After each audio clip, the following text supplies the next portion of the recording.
Tingnan nyo mga kapalo si matanda. Ayan, hinarang na naman ang multo. Gumagalaw yung drum. Ayan, dahan-dahan niya itong tiningnan. Ayan.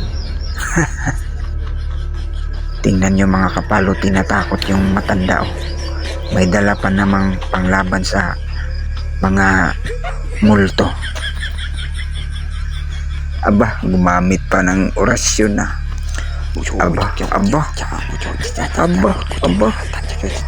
Ayaw matakot yung multo ha. Inorasyon na na. Ayaw ka pa rin umalis. Aba, ang galing niya mag-orasyon. No? May pa-action pa. Tapos sabay niyang ilapit sa multo. Ayaw matakot yung multo.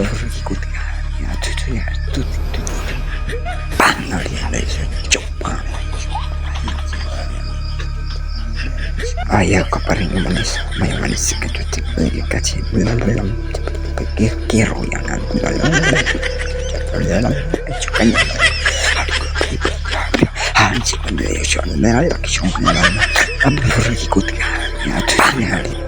All of yung multo eh. So ayan lang, thanks for watching.